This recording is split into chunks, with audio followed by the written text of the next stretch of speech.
The music in this episode is brought to you by the band Half Pelican, featuring Dr. Joy Adams on cello and yours truly, Andy Reiner on fiddle. Half Pelican is known for playing on mountaintop summits, playing music while skiing, and for their instrumental role in the sad cello-laced, Emmy-nominated soundtrack and Emmy-winning theme to the Netflix series Godless. You can find us online at halfpelican.com and follow us on Instagram at halfpelican.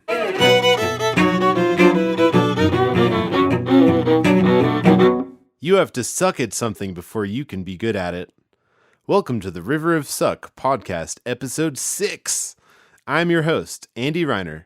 For the past decade, I've been giving workshops called Healthy Musical Attitudes at fiddle camps, where I've used concepts like the River of Suck to discuss personal growth and our relationships with fear.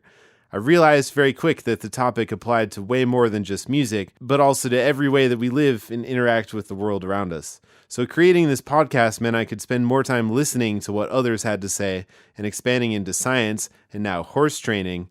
My guest today is Megan Rao, who gives riding lessons and trains horses in Fort Collins, Colorado. Hi, Megan. Thanks for joining me for this episode. Hi, Andy. Thanks for having me. Yeah, it's pretty cool how we met.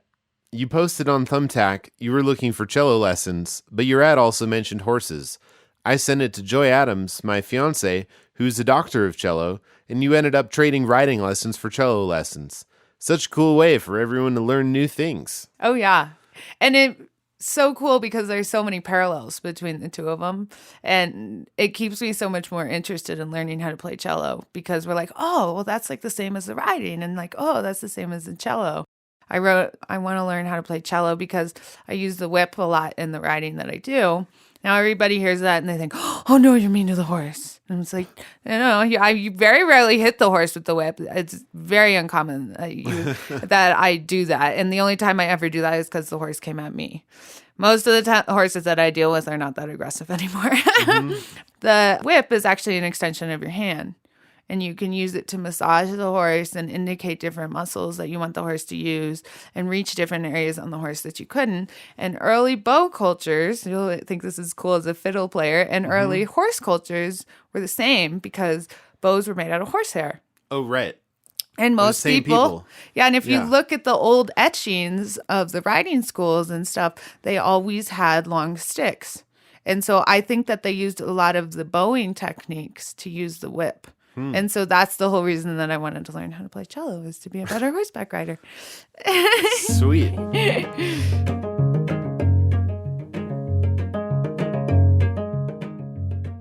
You give riding lessons? You train horses? Yes, I do. What does someone call someone who does that? Well, I mean, basically just a horse trainer or riding instructor is how I usually introduce myself. But then I usually follow up with some notes on how the way that I teach riders and train horses is very different because most people use fear and aggression and essentially bullying to handle the horse, and I don't use that kind of method. So you find there's like a connotation with horse trainer that you don't want to be affiliated with? Yes, definitely. Wow, that's super cool. Here at the River of Suck podcast, we like to talk about a concept called the youest you. You want to be the youest you that you can be. What makes you your youest you, and how did you come to love riding horses so much? Well, I'm very active, and I love being outside and using my body.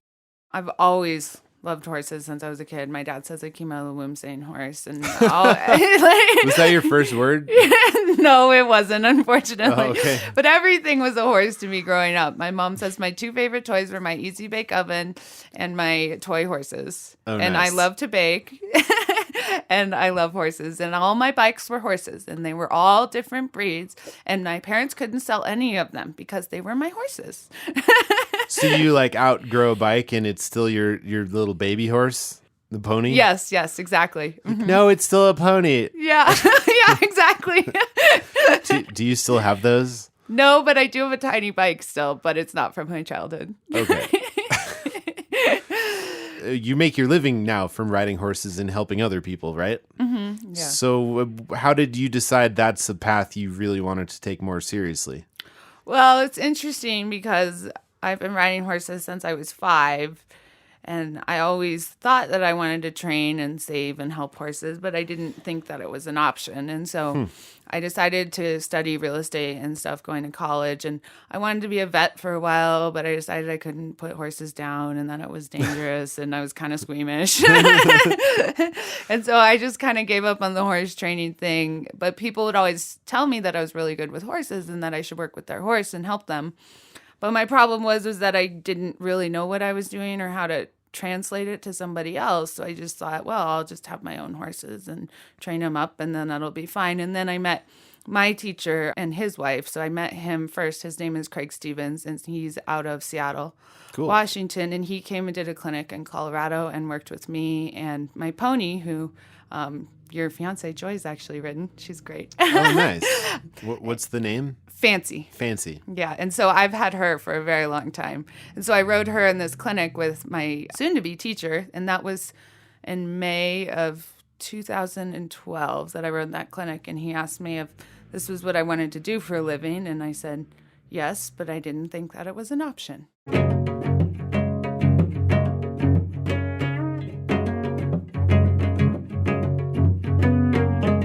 And he said, oh, it's very much an option. I would love to train you and you could come study with me in Washington. And before he gave me that lesson that day, he gives a lecture before every lesson, in which a lot of horse people are like, well, how's that going to teach me how to ride? I'm just having somebody talk to me. Well, during this lecture, he explained to me the history of riding and why it changed and stuff. And he spoke to so many of the frustrations that I'd run into in teaching and trying to train my own horses. So that it really got me interested in learning how to ride this different way. And he taught me the very, I want to say systematic, but it's kind of like, I'm figuring this out as learning how to play cello. Like in the beginning, you have these very set rules, but then later on, the rules, you can break the rules. Sure. But he gave me like a very good method and outline for how to teach somebody and how to teach and train the horse and answer my own questions. So then I didn't feel like I was going to be faking it all the time when I was teaching and training, which I think a lot of horse trainers are doing, which is why I think there's so much ego involved in it. And they don't want you to ask questions or ride with anybody else because they don't want to know, they don't want you to know that they don't really know. Do you mean people who advertise themselves as horse trainers but have had no official training and they're now teaching other people kind of as a self-taught guru or something? Yes, basically. Yeah. Okay. Which was kind of what I'd been doing before because I started teaching like just a little bit when I was probably like 13 or so to like 16. And then I kind of stopped because I just felt like I was faking it and I didn't really know what I was doing and I couldn't translate it. And that's what a good riding instructor does is so what you're doing when you're riding a horse is you're having communication based on a tactile language. So a good riding instructor can be a good translator. So they translate the feeling of riding into words. Right. So basically I'm a translator and it's a hard thing to translate because there's this, like you can't translate a feeling because every time you have a feeling it changes.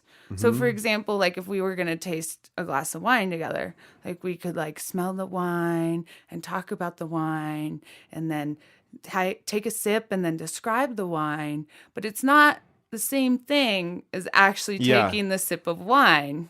Which is what riding is taking that sip of wine. So how do you translate the taste of that to somebody who's never experienced it? Wow, that's really cool. I love that. It's a hard job.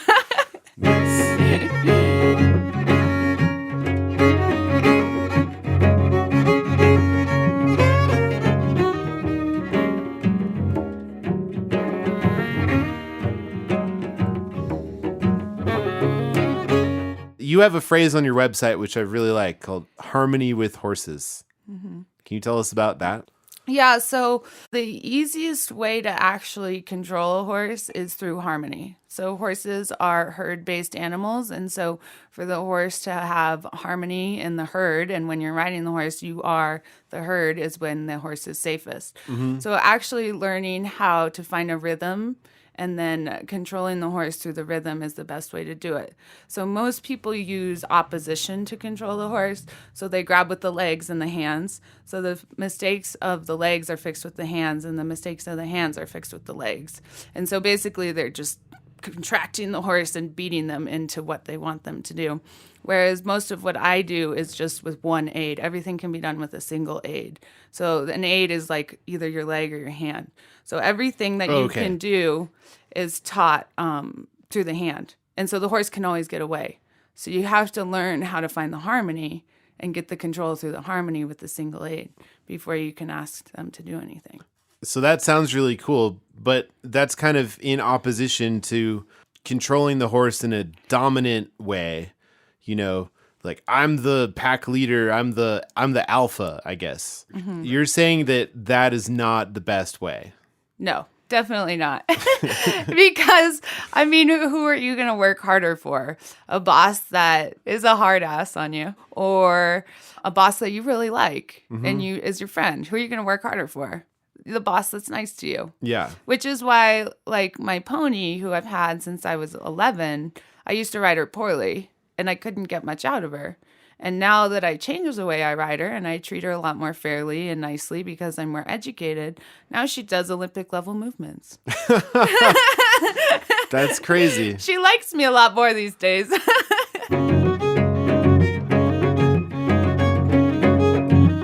Can you just give us a quick rundown of like how people think about horses in the world?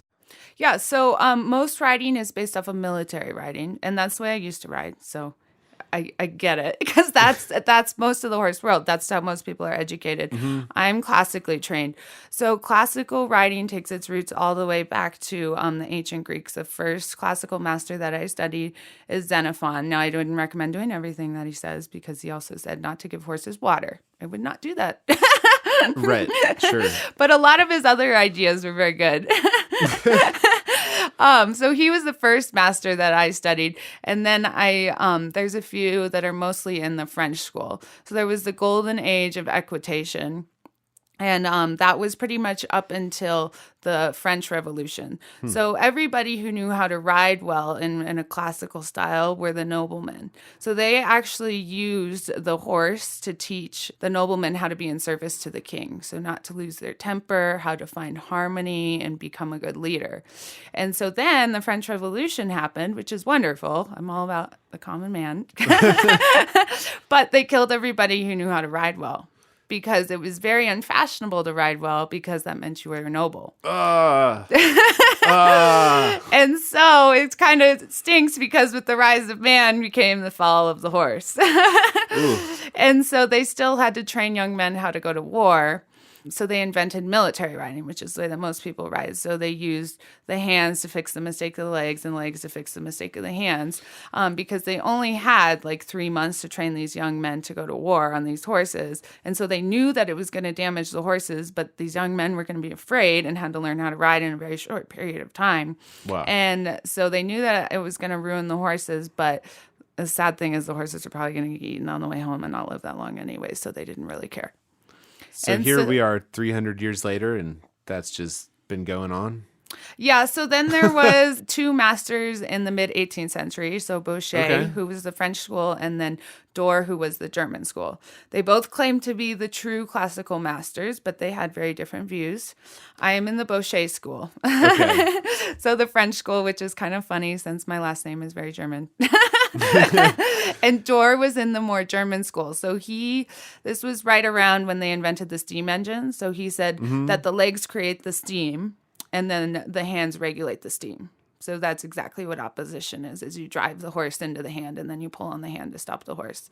So he rode very oppositionally and very hard. And Boucher was actually a circus rider, and he rode very lightly and gently. And so after the French Revolution, it kind of died away for a while, and then came Boucher. And then there was a couple of French masters after that, like Rabé was one of his students who took over the French school. And then it just kind of died down again.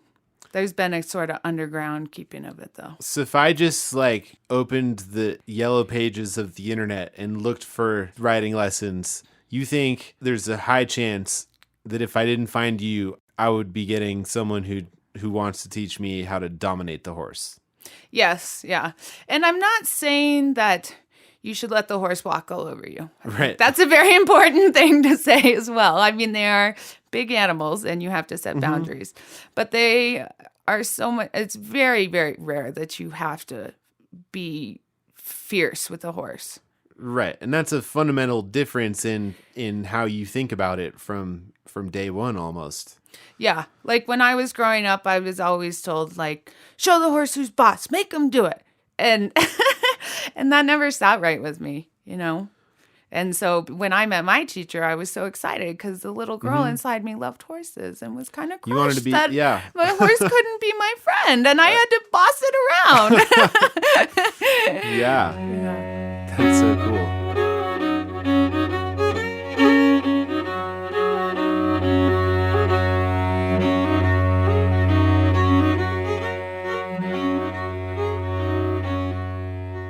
A horse that's been trained military style, if you sat on it, would it know what you're trying to do? Yes, pretty quickly. Because the aids that I use are tied into the biomechanics of the horse. So the aids weren't invented, they were discovered. Oh, cool. Just like gravity. We've had gravity for as long as the earth has existed. But we didn't invent it, we discovered it. It's always been there.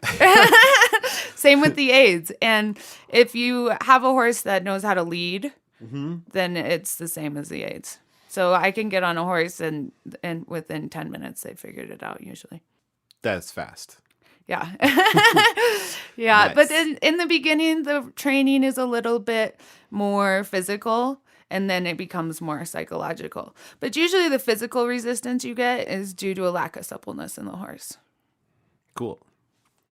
Some people seem to think animals don't have feelings, right? Have you heard that? Yes, those people are crazy. But that used to be like a scientific thought. People used to honestly believe that animals didn't have feelings and that humans are superior. So that's not been your experience, I'm guessing? No. And the sad thing is that a lot of horses that I see are basically equal to trauma victims in people. So they've experienced physical trauma in some form.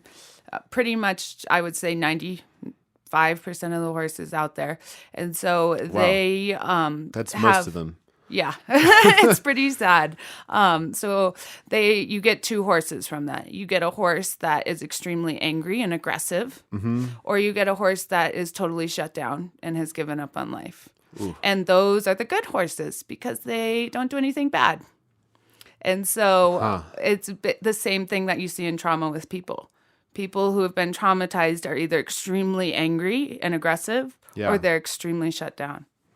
Yeah, and I think a lot of people could relate to that too with like rescue dogs. Yeah, I'm a rescue dog mommy too. Oh, nice. All about saving the fur babies. Don't you wish we could just ask them what they've been through? Oh, yeah. It's funny because I actually just had my 1-year anniversary of adopting one of my dogs, and he was so abused when I got him. He would just cower. He wouldn't come inside. He wouldn't wag his tail for the first 3 months. And now he's just a happy guy. He runs around all the time. He's always wagging his tail. And It's a whole new dog. Yeah. The second dog.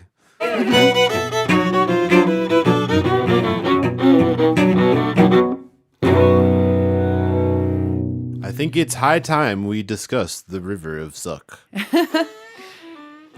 The River of Suck is a mythical river churning with whitewater rapids, rocks, thought piranhas, and other unseen obstacles. We are on one side. Behind us is our comfort cave. On the other side, we can see future versions of ourselves running around doing the things we wish we could do today. Only by swimming with the thought piranhas and embracing the process can we make it to the other side towards our impossible seeming goals. You have to suck at something before you can be good at it. The River of Suck represents all the hard work we put in to accomplish our goals. Everything happens in tiny increments, but even those can be invisible to us. How do you see the River of Suck in your life? Well, I see it in my students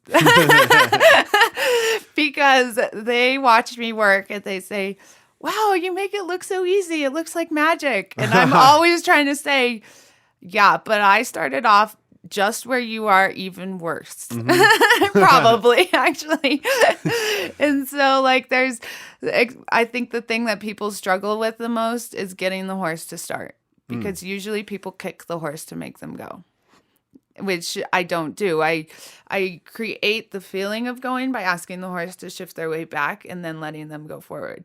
Now, if you don't have the correct touch, the horses will just stand there. And I see a lot of people getting very frustrated with that. I remember, I get reminded every day about how bad I used to be at this and about how much time and practice it took for me to get to where I am. Right. Yeah. So you feel like in terms of your riding goals, you're feeling pretty good. Yeah. I mean, I have a lifetime of work ahead of me, which is one of the things that I love about it, is that every horse is different, every ride is different, and that I'm always learning and always trying to get better. And every horse presents a different, interesting new obstacle. And actually, all my riding students present interesting, different new obstacles. And I think that falls under the umbrella of this term I've been hearing, the growth mindset, where you're always learning no matter what. I can go play gigs. I can get paid for playing music. I can play beautiful music for your wedding ceremony. You won't be like, oh, I wish that fiddle player sucked less. You'd be like, oh, that was beautiful. Thank you for making my day so memorable and beautiful. But at the same time, the medium of music is so deep that the more you learn, the more you realize that you don't know anything. I feel like learning more things is a humbling experience. Yes, I totally agree 1,000 times. Nice. I say that it's so frustrating getting better because I see where everything I'm missing, especially in my horses. I'm like, oh, why didn't I see that before? Like, gosh, I've been working them this way all this time. Yeah. And I feel like it's probably the same way in music. My learning goes in circles. So I'll think I understand something. And then like a couple months later or even a couple of years later, sometimes I'll come back to it and be like, oh, now I get it. And then I'll have that aha moment like so many times over and over again. And it's just like the depth of it just keeps circling around and around. And I think it'll just keep getting better.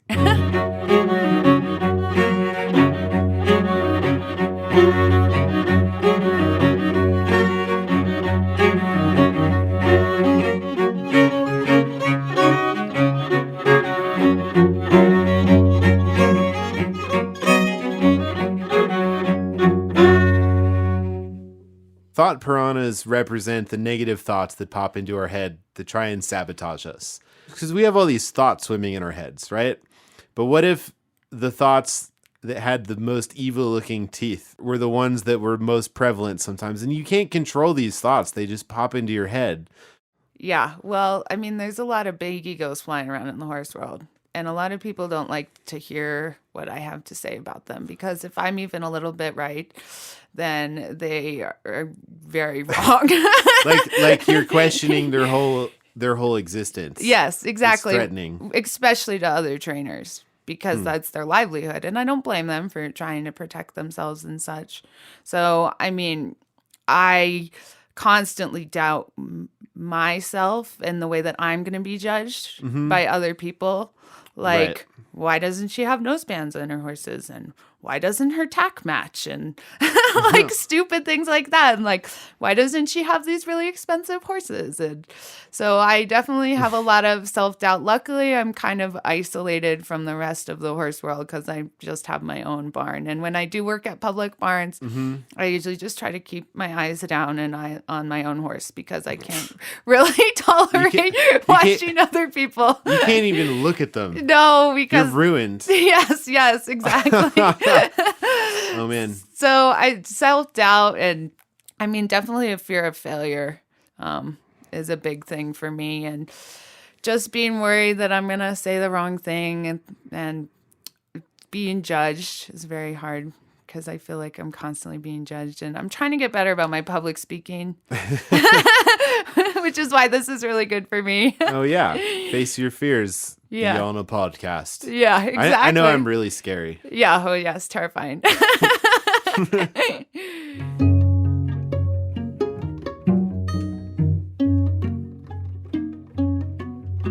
So what kind of thought piranhas do your students have?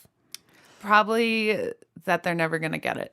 Oh, right. Yes. There's always the lesson where you can't get fancy to move. And everybody has this lesson. And I always think that's when they're going to give up. So they look at me and they're like, well, it's so easy. Like, you make it look so easy. And I hear that all the time. Like, I'm never going to be as good as you. And I'm like, I remember thinking that. But that level of effortless, I think, is where anything becomes more fun. Oh, yeah. But it never is effortless the first time. Like, that's the whole idea of the River of Suck. Is it takes effort. It takes thought. Like, I just want to feel the music, man. But guess what? If I don't practice, I'm not going to feel it that good. Right. Yeah. And I'm not going to be able to communicate my music to other people, you know. Everyone wants to skip to that effortless part without putting in the work. And then the second they're confronted with the challenge, that's when some people give up. And I think that's what separates a lot of people who try things and give up from people who really follow their passion, is they don't stop when it's hard. Right. Yeah, I totally agree. I think having some sort of struggle, though, is very important for your self-growth. Like, I am dyslexic, and I had the hardest time learning how to read. I hated reading, and I had to go to the special tutor, and I'm still the wordsworth speller, but I love to read now. I read like 4 books at a time. Oh, cool. And I think that if I never had that experience, then I probably wouldn't have learned how to ride this way, because it is the hardest thing I've ever done. And I think another big thought piranha that I see a lot in my students is confusion. So they get confused, and then they think, well, I'm never going to get it.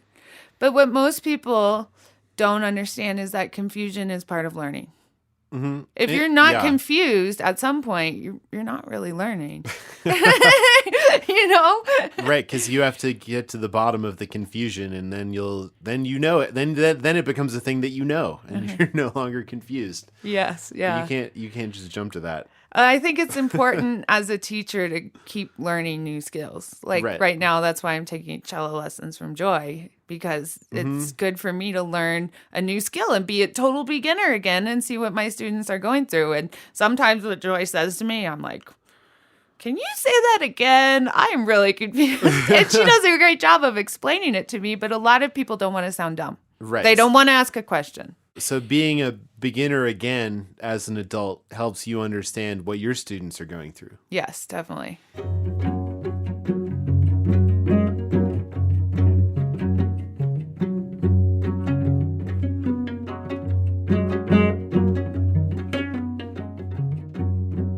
It's so funny. You can pick apart these emotions by talking about them.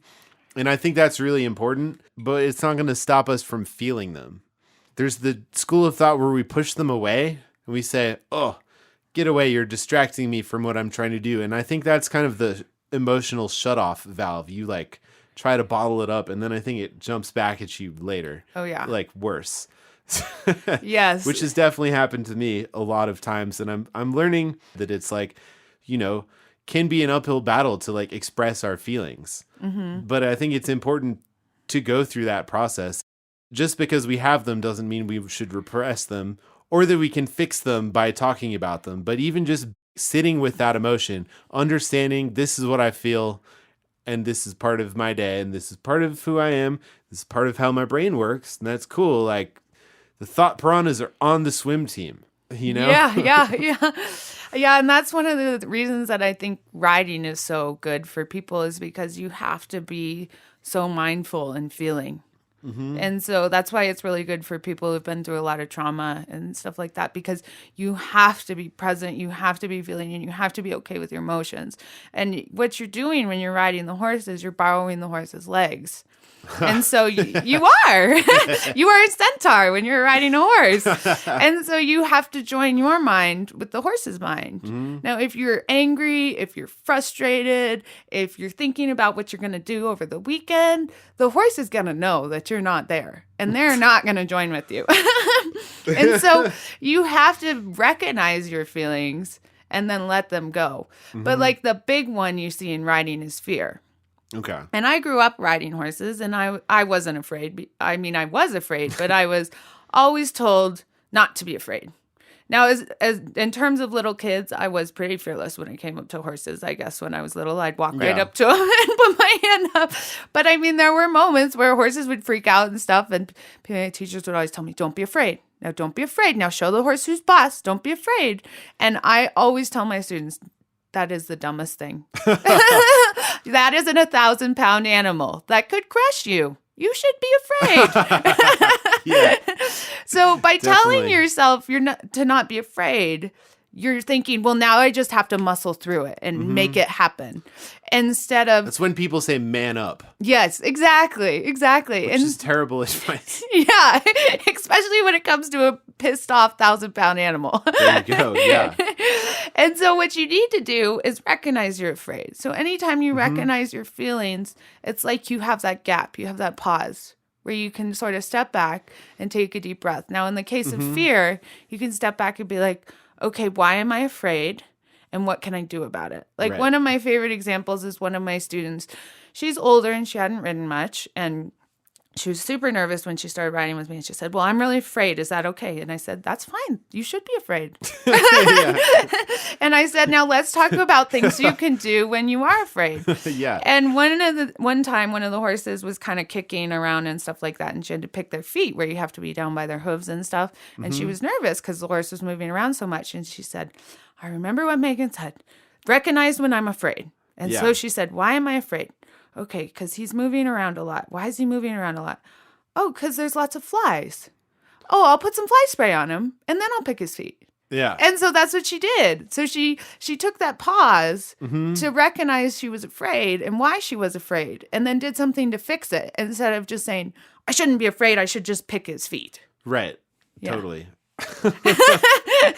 Nice.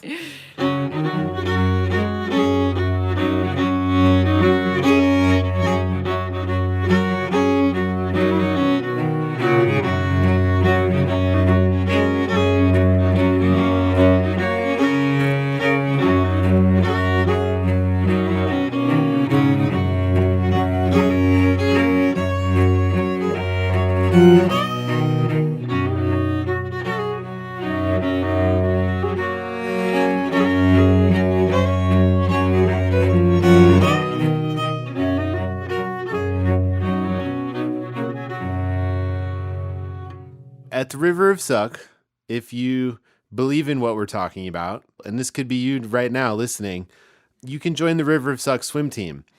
And one of the benefits, besides getting all the bonus content like all the music and the extended interviews, is that you actually get to ask questions of my guests.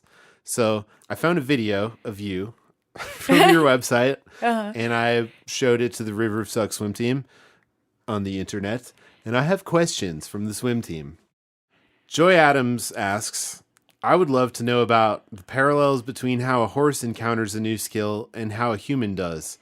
And then how does that influence how you approach your human students? So horses are much more present and much more in their bodies than humans are. Because horses don't really plan for the future. Yeah. The way that we do. Maybe they think a little bit about the past, but I don't really know. They're very in their bodies and much more present than people are. Like, for example, if I were to ask you right now how you feel in your clothes, you would think, well, that's kind of a strange question. I mean, I guess my t-shirt's a little soft and my waistband's a little tight. But it's not something you think about on your everyday basis because you're not very in your body. And little kids will actually go through a phase when they're about 2 years old. A lot of them where they run around naked because they don't want to wear clothes because they feel weird. Yeah. And so as we get older and we age, we kind of block out our feelings and lose being present. And so teaching people is a lot harder than teaching horses That's why I charge more for teaching people. Because just the horse is so much easier. Because this is actually another thought piranha of my students is they get stuck in their own head and they start beating themselves up and getting stuck about why they didn't get it perfect 2 minutes ago instead of being in the moment and seeing what's going on around them. So trying to help my students get out of their head is the hardest part for me. And trying to get them to see the humor in things, I think, is the best thing, because I know before I started to learn how to ride this way, and I still am a little bit, I'm not totally over it, was such a perfectionist. Everything had to be perfect, and I had to be perfect all the time. And learning how to ride this way has made me see the humor in things. Even when stuff is going very poorly, it can be kind of funny. You could just laugh it off. Well, but when it's going the worst, how you respond to those situations, I think almost defines a lot of who you are as a person and like what your mindset is. Yes, totally. Oh, yeah, I totally agree. And then the results change drastically. Yes, yeah, that's the amazing thing. The universe responds appropriately. Right. Like you were talking earlier about the speech that your old teacher gave and how people don't want to listen to speeches and words and how does that going to affect me? But people talk about this with all kinds of outdoor stuff, just like being in the moment and not thinking, well, how do you get there? It's worth thinking about, you know? Yeah, yeah, right. How to get to that place.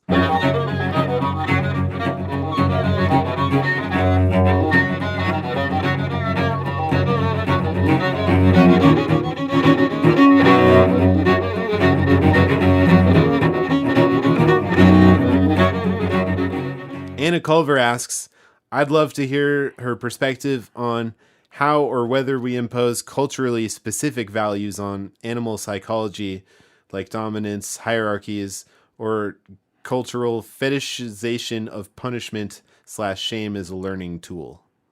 Yes, I think that we totally do.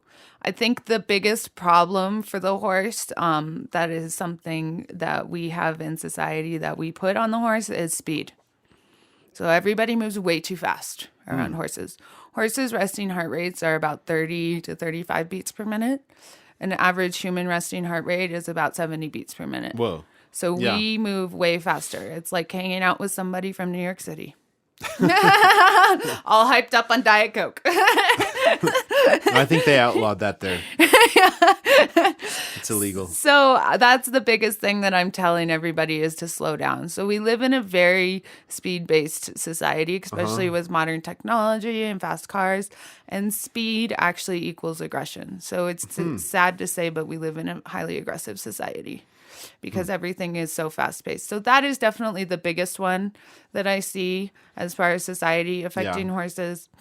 Also, we live in a very patriarchal society, whereas when you work with horses, you want to have more of a matriarchal sort of society where everybody helps each other and we're all partners and we're all equal instead of using dominance and fear and aggression. And I don't think we experience this quite as much in Colorado, but especially in big cities, like everybody is very possessive and dominant, and you got to get everything over the other guy because he might take your house and your car.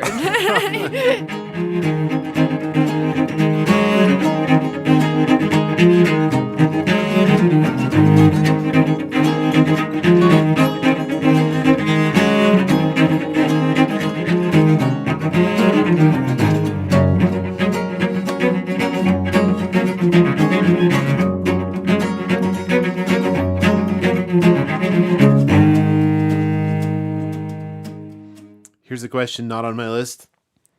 If horses could talk, what would they tell us? Stop being so mean. What would they tell you? Hopefully that I'm nicer than everybody else. I'd like to tell them sometimes when something hurts, because that's one of the hard things with teaching people to ride is you have to learn to listen to the horse. And that's one of the reasons that learning how to ride is so good for your humanity, is because it's learning how to speak a language with another being that can't express words. Right. But they express through the way they move and the way that they look and through their actual body. And that's how you communicate with them, is tactilely. And so, like, for example, with the rein aids, you can stretch each of the legs. And sometimes one of the horses will be sore on one of the legs. And so a lot of people will say, oh, the horse is defying me. I need to make them do it. It's like, no, what if he kind of stepped funny and he hurts a little bit? Why don't you see if you can take your turn a little bit wider instead of trying to force it? So sometimes when I have a horse that has real physical issues, I wish they could tell me those things more than me just having to listen to their body. But then I also think that it would take a lot of the fun out of it. So people are always thinking of the cruelness in the horse, which I think is very wrong. Horses are very generous, very kind beings, unless they've been severely abused. Right. In which case, it doesn't take them that long to come out of it. And so they're very forgiving. Imagine if somebody climbed on your back and told you what to do, how you would feel about it. I wouldn't be that stoked. Yeah, exactly. And so, well, it depends on who it is. And so I think, yeah, right. I think that it's very important to try and learn to listen to the horses, even though they can't really talk. Yeah. But listen to them in a different way. Cool. What can animals teach us about being better people? Compassion and being present and learning how to listen. I think those are all the most important things. Even with my dog, sometimes my rescue, sometimes he'll do like weird random things and like he gets in trouble, but I still try to feel for him because after he gets in trouble, he thinks that he's really going to get in trouble like he used to. Like, I'm going to beat him. Oh. And so he'll kind of go through an hour where he's like, you going to hit me? You're going to hit me? And I'm like, no. Like, I'm mad at you. You did that bad thing. But having compassion for him and what he's gone through. And like with the horses, like having compassion for them when I ask them to do something and they don't do it, it doesn't necessarily mean that they're being bad. Or like resistance is such an interesting thing, especially in the horse world. And I think in relationships as well, because it's like, what does it mean to resist? If I ask the horse to come inside and read a book to me, it's like, look, the horse is resisting. They're resisting me. They're being a bad horse. The horse can't do that. And so, I mean, even then little things like your horses are athletes. They change from day to day. Right. You shouldn't try to force them into doing something because you don't know what they're feeling in their bodies. You have to get good at listening to them and having compassion towards them. And I think having compassion towards yourself and kindness for yourself is the first step to having compassion and kindness towards animals. Well, if everyone thought like that, it would be a better world. I agree. Yes, I agree. And I think that I help my students as much as I help the horses. I know that learning how to ride this way has made me a much better person.